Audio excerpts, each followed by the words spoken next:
And as we're all gathering here, we'll get started in maybe 3 or 4 minutes, but it's a useful time just to cultivate that sense of community, especially for all of us online, the sense that we're not alone, we're here together. So however you can do that, whether it means looking through the folks that are showing up on Zoom, or those of you who are doing the live stream on Common Ground's YouTube channel, just that sense of how many dozens, hundreds of people join in for these programs and to learn from these ancient, useful, functional teachings of the Buddha.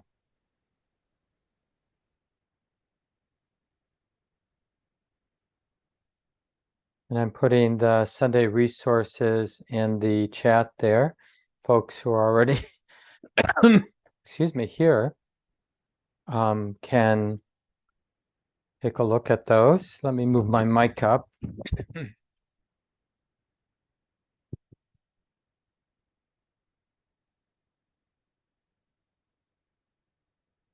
Justine, how's the sound there? Is that better? Thumbs up if you can hear me okay. Great, thank you.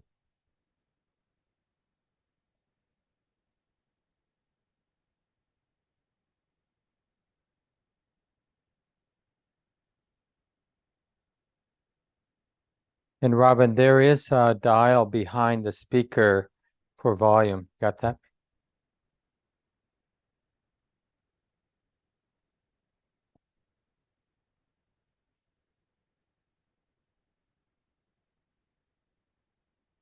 And I'm assuming the chant books are there in the City Center, at the City Center for Everyone.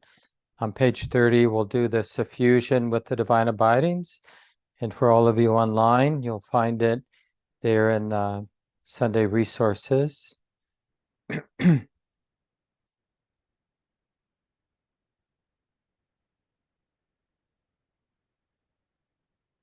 I know this chanting isn't everyone's cup of tea,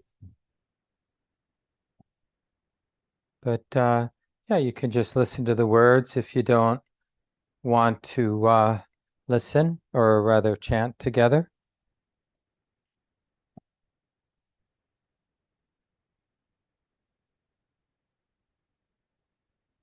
How's it sound now, Robin?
Yeah, it might be, Robin, that there are different modes that for the speaker, there's Bluetooth and there's when it's plugged in, and you might be changing the mode. For those who are listening online, we're just getting the technology down for those people in sitting at the City Center in Minneapolis. Great, so I think we're ready to go. For those who are online, I'm putting the document in the chat there if you want to open that up in order to join in. This is this chant we often do at the center for people who come to the City Center to do the morning sit. We always chant this suffusion with the divine abidings, just bringing these 4 attitudes to mind and not feeling like we have to deal with the attitudes that are showing up, but we can call upon attitudes. In fact, when we're have a negative attitude, just the idea that there's other possibilities for my attitude is already surprisingly transforming. Just to know that my irritation isn't the only possibility for this mind. So let's go ahead and do the chant. Now let us, excuse me. Now let us make the four boundless qualities shine forth. I will abide, pervading one quarter, with a mind imbued with loving kindness. Likewise the second, likewise the third, likewise the fourth, so above and below, around and everywhere, and to all as to myself, I will abide, pervading the all-encompassing world, with a mind imbued with loving kindness, abundant, exalted, immeasurable, without hostility and without ill will. I will abide, pervading one quarter, with a mind imbued with compassion. Likewise the second, likewise the third, likewise the fourth, so above and below, around and everywhere, and to all as to myself, I will abide, pervading the all-encompassing world, with a mind imbued with compassion, abundant, exalted, immeasurable, without hostility and without ill will. I will abide, pervading one quarter, with a mind imbued with gladness. Likewise the second, likewise the third, likewise the fourth, so above and below, around and everywhere, and to all as to myself, I will abide, pervading the all-encompassing world, with a mind imbued with gladness, abundant, exalted, immeasurable, without hostility and without ill will. I will abide, pervading one quarter, with a mind imbued with equanimity. Likewise the second, likewise the third, likewise the fourth, so above and below, around and everywhere, and to all as to myself, I will abide, pervading the all-encompassing world, with a mind imbued with equanimity, abundant, exalted, immeasurable, without hostility and without ill will.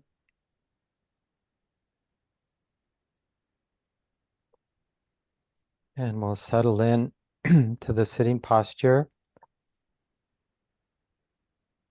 My voice is a little shaky this morning. Haven't been feeling that well lately. So thanks for putting up with that. And as you know, we practice with the conditions, internal, external conditions, as they are. It doesn't really help us to want conditions to be different than they are. It may be natural to want things to be ideal. So as we listen to the body, as we're willing to feel whatever we feel in the body, we just open to the possibility of acceptance, not being in conflict with the conditions as they are for us, in the body, in our minds, in the environment around us. And just in a gentle way, exploring if it's safe to relax and to soften, and for the heart to open with an authentic interest. What is this experience that's being felt, being known? What is this? That sense of openness, even the flavor of awe or wonder, no matter how ordinary sitting here this experience might be for you. What's actually in the way? What's actually in the way of being interested? More receptive, even more vulnerable, undefended, curious about what's underneath, not in a cognitive sense of trying to figure something out, but in the sense of willing to listen more deeply, feel more deeply what's here and now.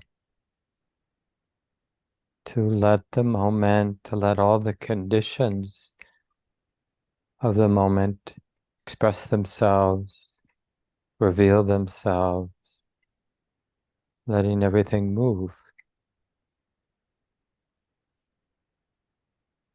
This is, in our Buddhist practice, this is what we might call wise effort. The effort to be interested in this simple but profound way. And when we begin to study wise effort, this wise interest, we realize, unfortunately, how rare it is to be actually interested in what's ordinary, what's here and now, this subjective experience that's being felt, being known.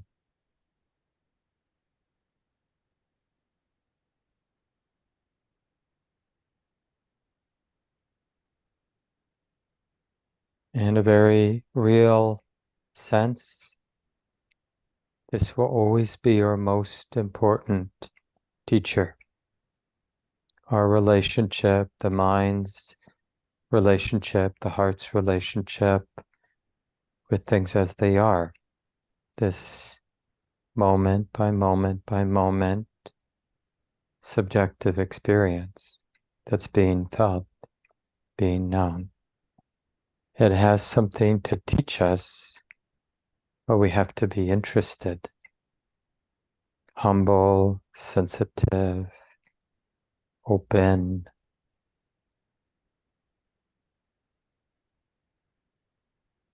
Not relying on our interpretation, more exposed or more vulnerable. So let's use this as a theme for our sitting time this morning. And we'll continue sitting for about 20 minutes. Just do the best you can. Begin over and over when you notice the mind's been lost in thought. Just exploring each of us for ourselves, what it means to be truly awake or interested or open to the way it is. And remember, it's not something we figure out with thought.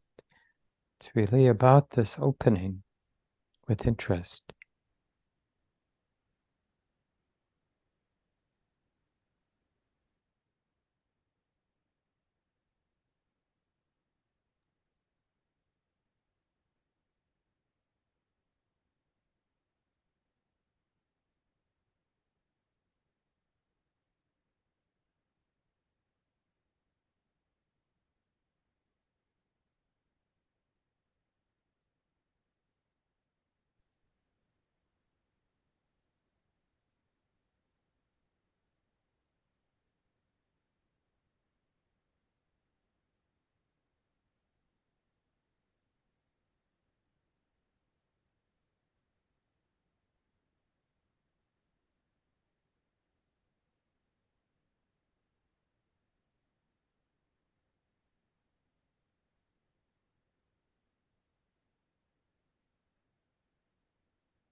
And we're going to be continuing for another few minutes.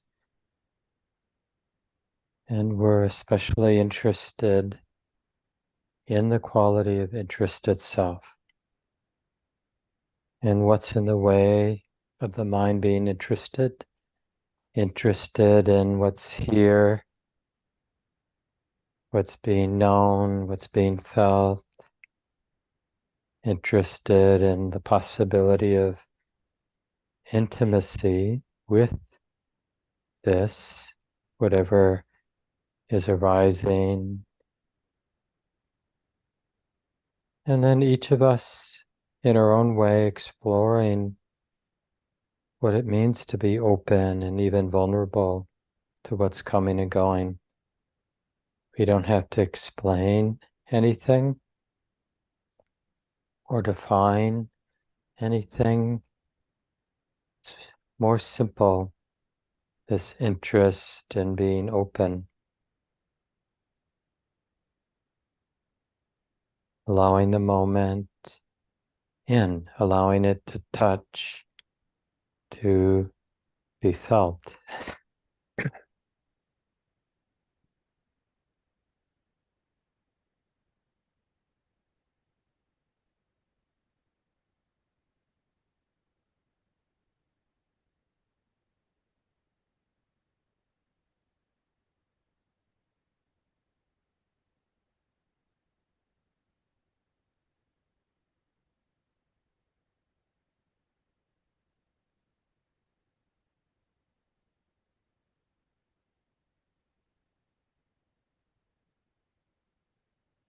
And real interest is always fresh.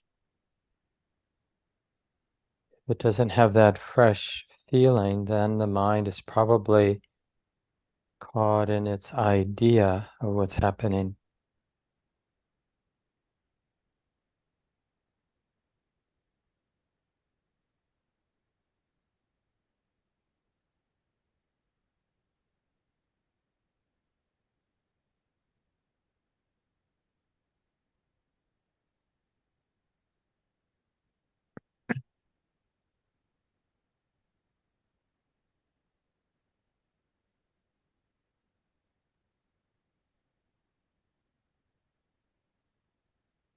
And finally, for the last minute or so, just imagining what it would be to live all day long in this place of interest and openness, this place of vulnerability and sensitivity. Just almost like we're feeling this out, like, could this be the way toward real health, a real deepening, a really skillful way of living this life?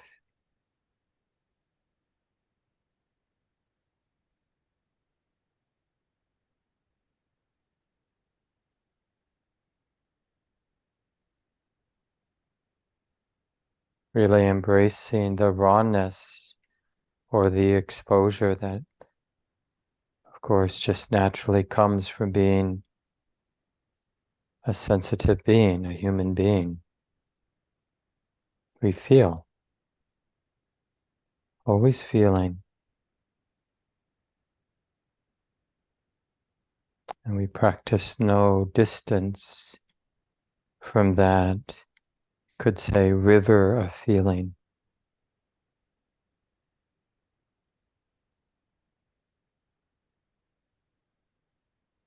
So now when you feel ready,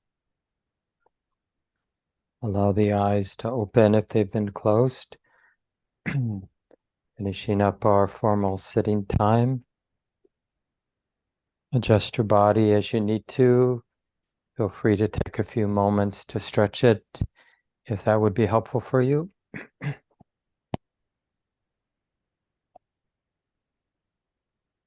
And really nice to be with everyone this morning. I appreciate folks showing up at the City Center in Minneapolis and all of you now on Zoom and many folks who will excuse me, watch this video on our YouTube channel.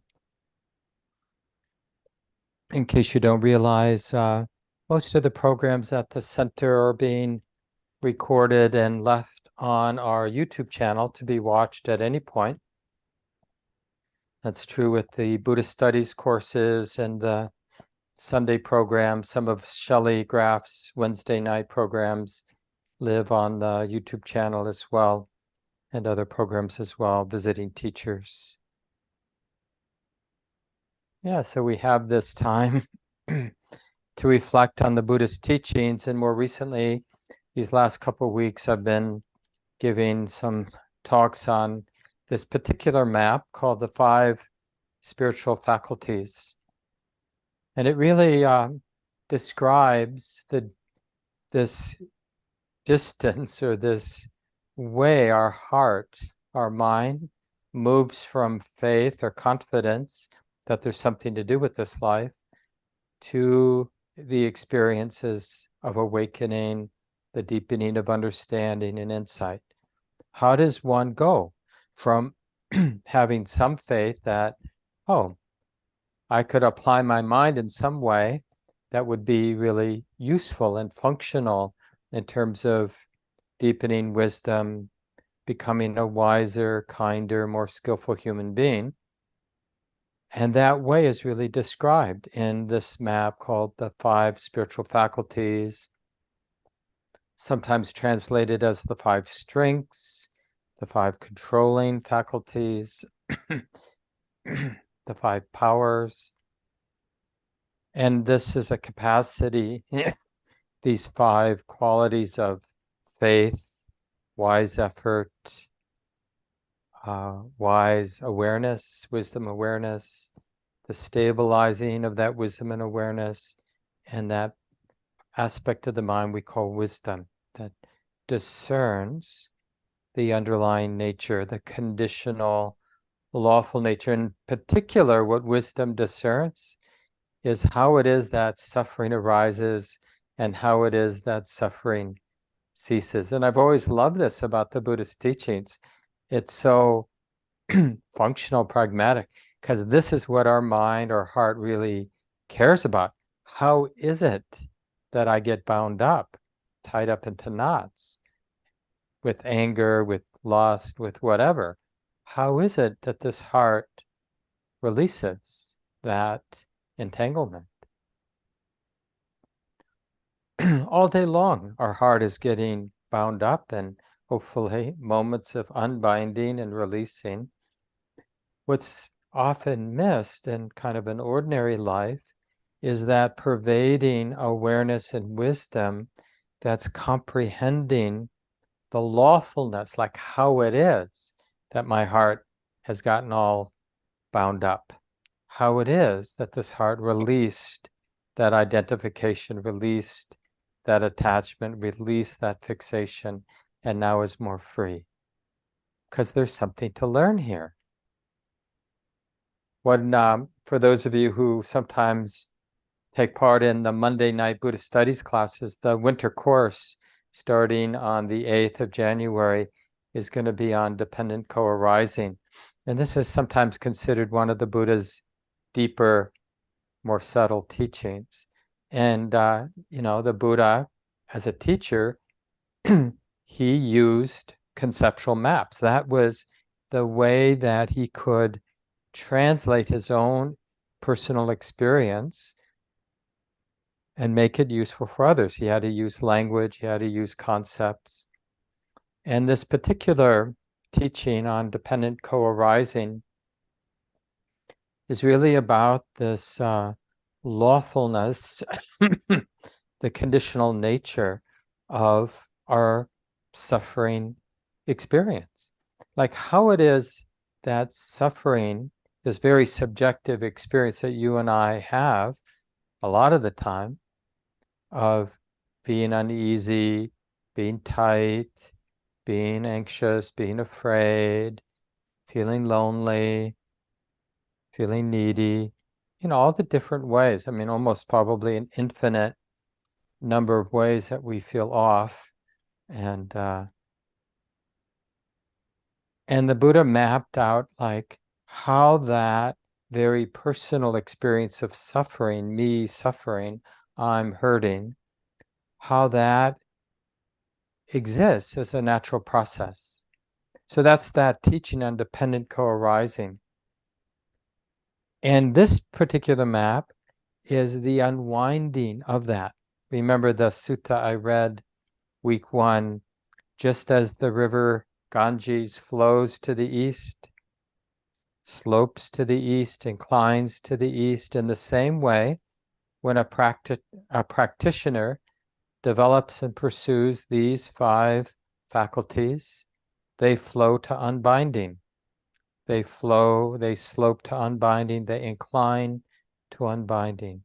How is it that when a practitioner develops and pursues these practices of the 5 faculties, that they flow, slope, and incline to unbinding?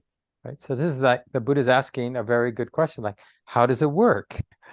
And so he gives more specific instructions about how it is that when we develop confidence and wise effort and awareness and samadhi, or that stability of awareness and wisdom, how is it that the mind, the heart, our heart, slopes to release, to freedom?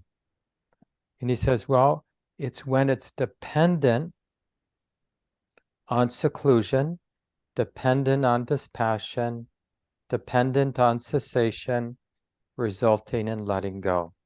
So he's really giving the underlying nature of this natural process.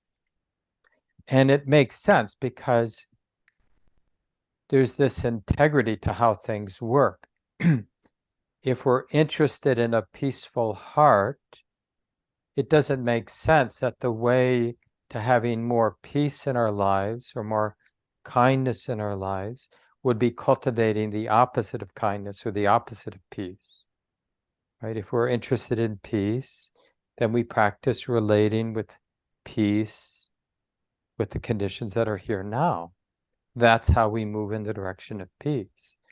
So if we're interested in release, well, all 4 of these things, dependent on seclusion, dispassion, cessation, resulting in letting go, all 4 of these have a very particular flavor of letting go, or what we often use the word renunciation, non-attachment, right? So if you want the short, correct answer to what did the Buddha teach all those 45 years when he was teaching in northern India way back 2,600 years ago, if you had to sum it up in 1 or 2 words, well, he was teaching the reality, the possibility of non-attachment, no matter the conditions. That attachment or clinging or grasping, or all the different ways that the mind, the heart holds in self-centered ways, grasps, clings in self-centered ways, all of that actually isn't needed, isn't functional, isn't a cause for anything of value. It's the cause for stress or suffering, feeling burdened and anxious. And this particular map is just going to help us. So I outlined the 5 faculties last week. So if you weren't here, you could always listen to last Sunday's talk. But this week, I want to go into faith and wise effort and a little bit about mindfulness. And then next week, I'll spend more time in mindfulness, then hit samadhi, which is the Pali word for stability of awareness, or often it gets translated as concentration, and wisdom, the last 3 of the 5 faculties. And one question that we should ask ourselves is, because the Buddha is inviting us with a lot of the teachings, right? We're training our heart, training our mind. He's really inviting us to become masterful, like to develop competence with a process. it's not so much that you or I do it. It's really much more about aligning with a lawful natural process or harmonizing. Just like when you garden, you're not out there making those plants grow. You're harmonizing with lawful, the lawful processes, that are already existing about seeds and soil and moisture and, and that whole natural process. It's not like you're making it happen, but your participation can either make it a mess or can make it really a productive garden. And it's exactly the same sort of process as we do, as we become what we sometimes call a practitioner, right? We're practitioners. This whole process of hearing the Buddhist teachings is not about honoring those teachings. It's about translating them, owning them, hearing them, and then reflecting on them in a way where we kind of own them so we can use the teachings, so we can become a practitioner using those teachings that we've heard, and then we've sort of translated or hold them in a way that actually makes sense, like can be used in our actual experience. And that's a imperfect, messy process. But we don't have an alternative, right? To hear things from people we consider might know more than we know.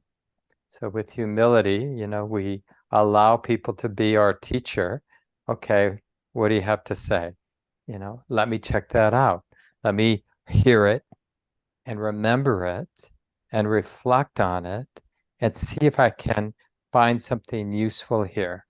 So now we're hearing this teaching that, hey, folks, there's this powerful force that involves faith, that there's something for me to do with this life, right? And so faith is always born with wisdom.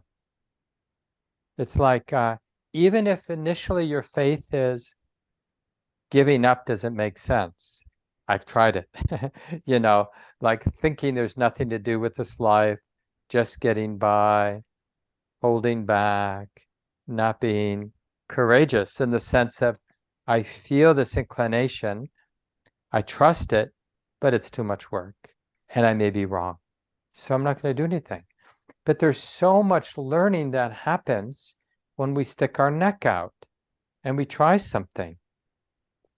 It's like before we sit and meditate, sit down on a cushion, sit down in a chair, turn our phones off, and stay there for 30 minutes or whatever we do at home, and do that regularly, we won't really know what that leads to.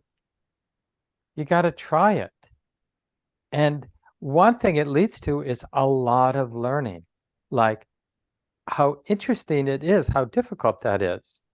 Just to get ourselves to our chair or cushion and to do it regularly and to stay there, that alone is quite an accomplishment. As a lot of you know, it's not so easy to get something to the top of our priority list where we actually, fulfill it, put it into action, and we sit and we notice something, we start to learn unavoidably, just sitting in a quiet space and not really doing much. I mean, the techniques we use are basically to help the mind get out of the way, like being with the breath, right? Well, that takes some mental energy to track the physicality of breathing in and breathing out.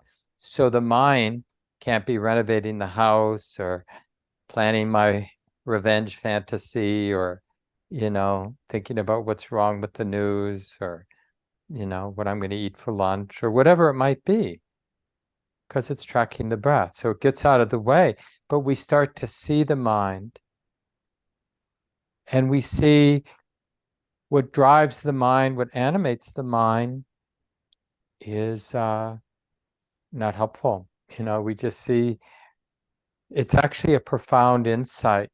And it's in Buddhist, kind of the way the Buddha taught, it's really the beginning of real wisdom, when we see how the mind is quite involved in our experience of stress and suffering. Because we, superficially, we want to externalize it, even externalize it to our body. Like I've been sick for a while, and it's like, oh, it's miserable being sick. But it's like I blame my body. But it's actually the most of the misery, as unpleasant as it is to be sick, most of the misery is not liking being sick or being afraid of being sick. Like, when will this end? Will it end? So those ideas actually are more burdensome than the, subtle background flavor of nausea or the achy body or the this or the that I've been experiencing. So as I'll continue to talk about faith, but just remember, we want to reform any attitudes we might have about becoming masterful and competent.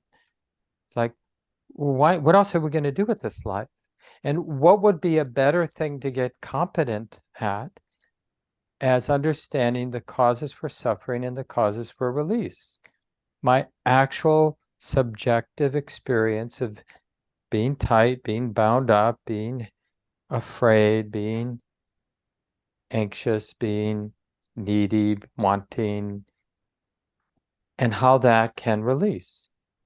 It seems pretty relevant, that subjective experience of suffering and release. So why not decide this is the birth of faith? Okay, probably, and according to the Buddha and other wise people, probably if I applied my mind to this natural process of me getting really stressed out, me feeling really burdened, and times of me feeling not stressed out and not burdened, probably there's a thing or two to learn about the lawfulness, about how suffering arises and how it ceases. I could probably get better at aligning, comprehending, participating in the processes that lead to that subjective experience of I'm really hurting, and the subjective experience I'm feeling quite free and released. And it's kind of shocking that we haven't kind of been interested. And I think part of the reason we've sort of shied away from it is when we have sort of approached that, we've done it superficially and it didn't work.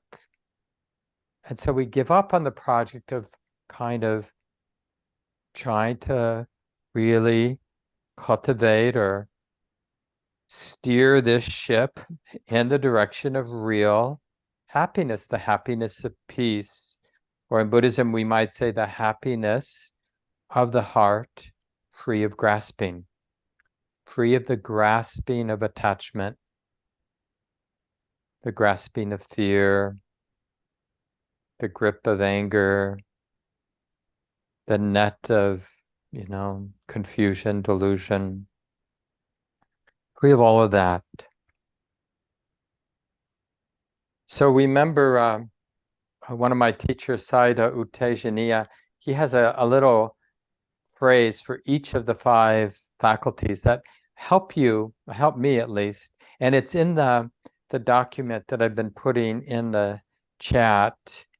And for those of you who are in person at the City Center, you can always find this Google Doc if you just go to the online public calendar and you look for the Sunday morning program. Robin has put the link to this document, and I always have resources. And one of the resources are some teachings from Sayadaw U Tejaniya, this Burmese monk and a really important teacher of mine. And so what he says about the 5 faculties, he says faith is that which wants to practice. It's that movement in our heart that wants to practice, that wants to do something so that I'm possibly going to move in the direction of more freedom, more release, being less bound up, right? And effort, wise effort, is that which is practicing. So whenever you have that sense of practicing, that's what we call wise effort. And awareness, mindfulness, that is what happens, right? It's kind of that is what gets clear when we're practicing, when we have the faith of wanting to practice, and then we apply ourselves, right? That's the effort. Then what shows up, what becomes clear, it's not so much that we do awareness, but we recognize it, we clarify it by recognizing it, by keeping it in mind. And that which can practice, we call samadhi, the stability of present moment awareness.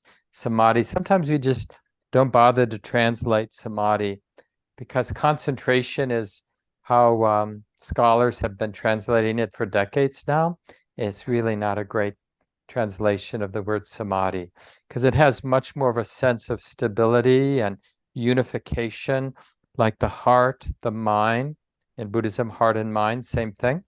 The heart and mind is aligned, meaning all aspects of the heart and mind are in the service of connecting with the way it is, right? So that's like wise concentration or wise stability of awareness.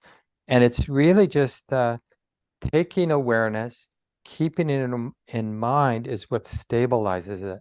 And it becomes an amazing force then that leads to awakening, to seeing what we haven't seen before, having insight, right? Deepening of understanding. These are different ways we talk about wisdom, which is the fourth. So wisdom is what knows how to practice. Samadhi is what is able to practice because it has that stability that clarifies. Awareness or mindfulness is what happens in practice. Effort is practicing, right? And faith or confidence is what wants to practice. And I love this line from Joseph Goldstein, another one of my very important teachers, where he says, belief draws conclusions while faith flowers and openness. You know, when we have this confidence, this faith, it's the opposite of hopelessness, right? It's like, oh, there's something to do. And it has to do with opening. One phrase that I sometimes repeat when I'm doing a guided meditation is this phrase, only just connect. And it's a nice one, just you can play with it like during daily life, out there in the world, doing your day. And you just bring to mind from time to time that your primary responsibility as a human is to only just connect. Or you could, of course, it's okay to use words that resonate for you, like only just feel, only just be, only just allow, only just open. So there's different ways to do it. But it all has this, it arises directly out of this confidence. It's born from faith that there's something, it's here and now. There's something here and now to awaken to. And when the mind awakens, when it sees what it has been not seen because of the force of superficiality, which we call delusion and denial and distraction, right? All these kind of normal, ordinary patterns of all of our minds, and I mean, different in each of our minds, of course. But we're not interested. That's the short of it, right? Like when we look at our heart and mind, how often during the day there's this sort of great confidence in not being interested. Like, I don't have to be interested in this moment. I'm just waiting for my toast to come up. come on, or whatever. I noticed I was watching something recently, and I saw that really clearly, like, oh, you're just kind of entertaining yourself, Mark. You don't have to be interested. And I thought, oh, that's interesting. Like, why not be interested? And not interested in the entertainment that I was watching on the computer, but interested in the whole picture. That's really this, um, this quality of faith is this sense there's something here, and here being the totality of the present moment. But we're not talking metaphysics or philosophy. We're really talking about the subjective experience that can be felt, can be open to, that we can connect with, always. As I mentioned in the guided sit, it's always fresh. It has to be fresh. If it's not fresh, then it's not the present moment. Maybe an idea of the present moment, but it's not the present moment. This is from the Dhammapada collection of the Buddhist teachings. Truly, wisdom springs from meditation. Without meditation, wisdom wanes. Having known these two paths of progress and decline, let one conduct oneself so that wisdom may increase.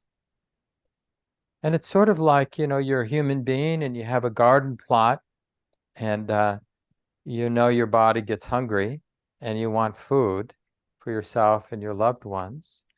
And even if you don't know much about farming and growing food, you're going to you're going to begin with this faith that I can probably apply myself in a way that I'll learn about cause and effect.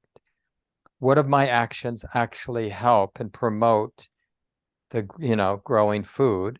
And what of my actions, my ways of relating to this garden plot, get in the way of growing food?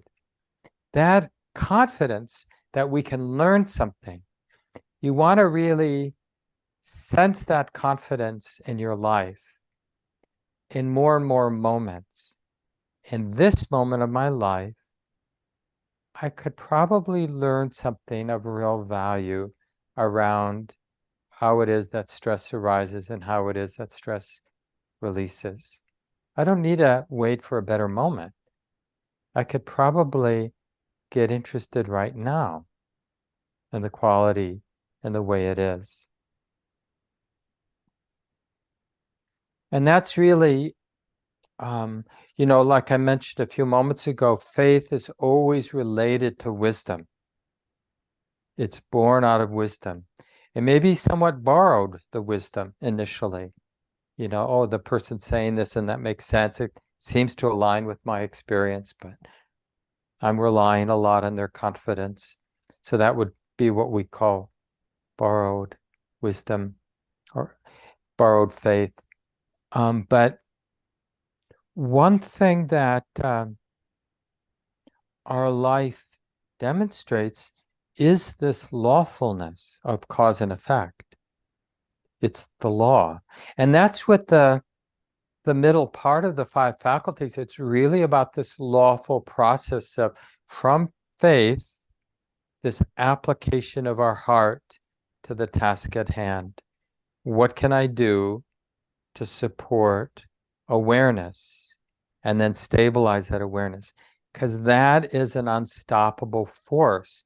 The effort to kind of clarify and keep awareness in mind and to stabilize it creates this unstoppable force that will see what hasn't been seen in our lives. Whatever's been uncovered, whatever's been buried, whatever's too subtle, all of that gets revealed when we make the effort around being open and we really stabilize that open present moment awareness. So it becomes this force that sees clearly the way it is. The breadth of it, the depth of it, all of it gets revealed. And it's the law. It's not about you being special or some Dharma practitioner being so special. No, they're just aligning someone who's had real success in their practice. They're just somebody who's had the good fortune to align with a natural law. And the folks that haven't had much success in the practice, they are just people who didn't align with the law. It's the same thing with the gardeners.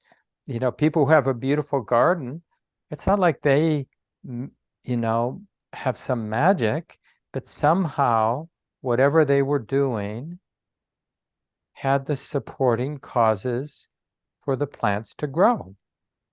And the people who fail at gardening, the causes weren't there. It's that simile that I often share with the group. Many of you will remember it about the hen. And the Buddha gives this example, the simile of a hen, a mother hen, who's got these eggs. She's laid.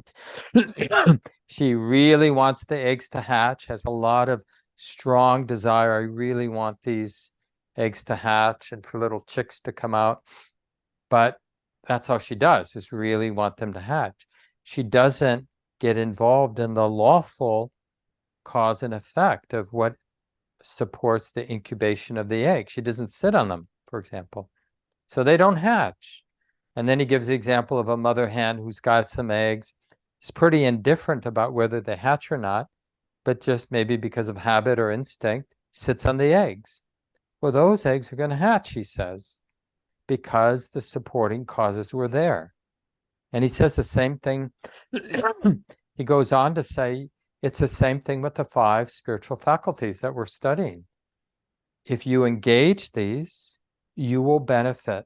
You will see the positive lawful effects. If you don't engage these 5 faculties, you won't see the effects. And the 5, uncovering this confidence in the lawfulness, right? It's not a random thing we're living in. It's lawful. And then applying ourselves, even if we don't know much, this next step, right? Effort, wise effort. Sometimes it gets translated as courageous effort because it takes courage to not just allow things to be what they are. It's just kind of easier to imagine that we're helpless or that it's out of our control or the forces around us are too much and too big and why bother? Because it's true, there's some truth to that. We don't hold all the cards and we're not the masters of our destiny, but we definitely get to participate. How we understand, what we pay attention to, how we pay attention, and what we do with that volitional force in our heart, like how we apply ourselves to the moment. It matters. And I mentioned this last week, this teaching, drop by drop, the bucket gets full. That we're always planting seeds.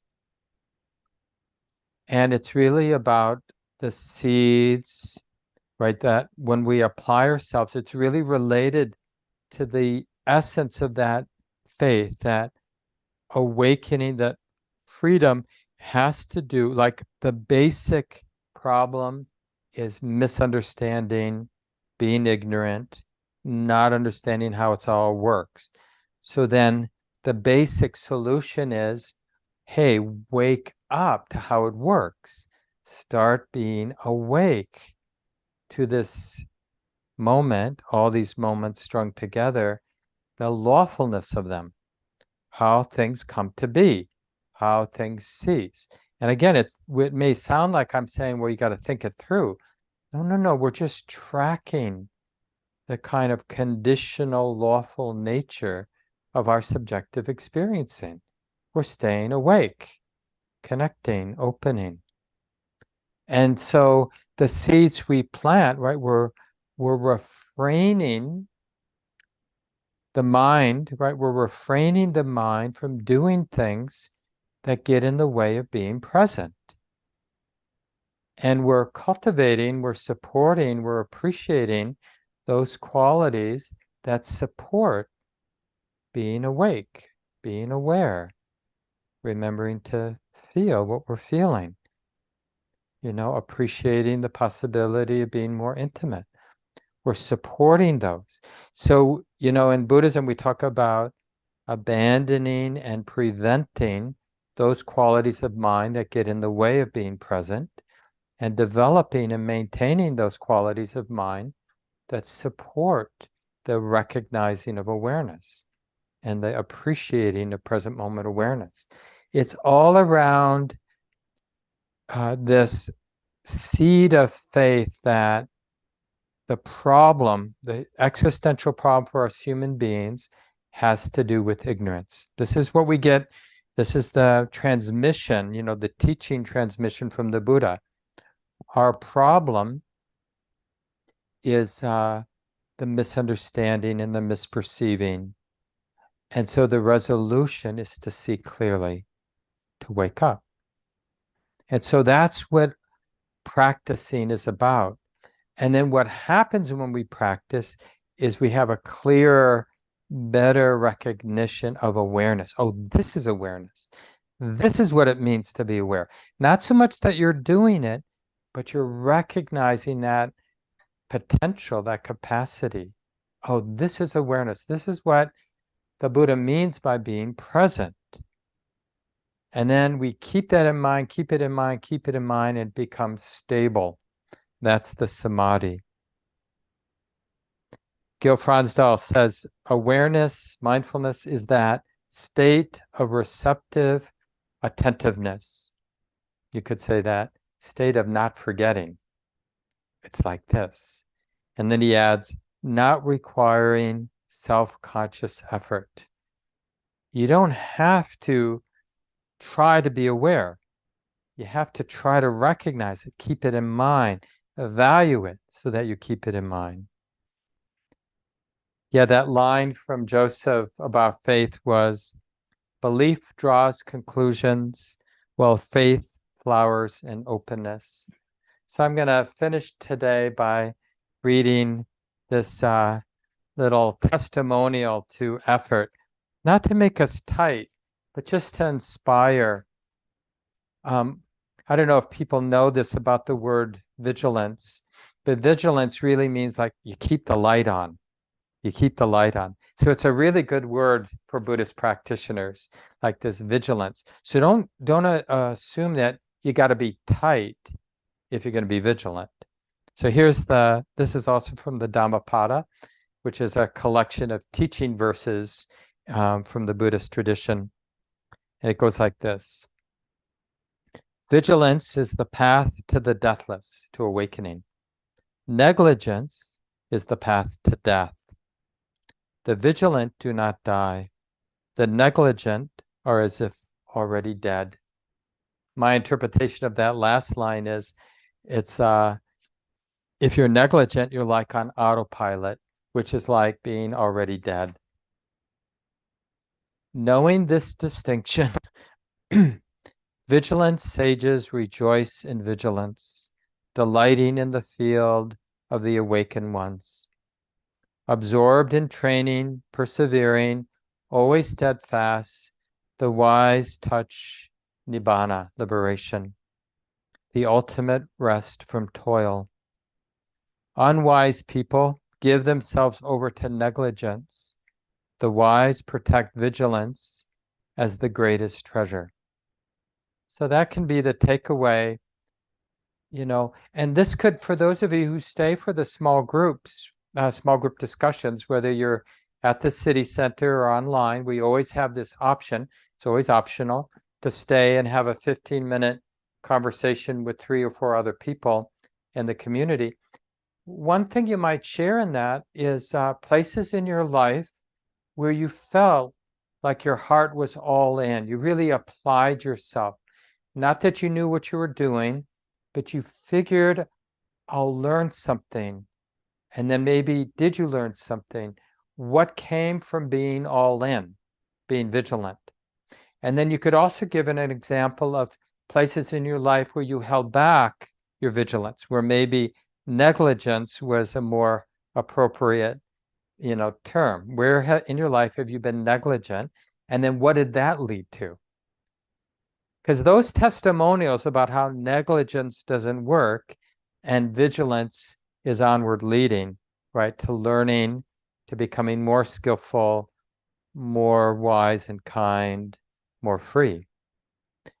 Those testimonials with your Dharma friends are really useful. So even if you're not going to stay for the small groups, consider having a conversation with a friend about your experience of vigilance and what it led to, your experience of negligence and what that led to in your life. You're just sharing cause and effect with your buddy.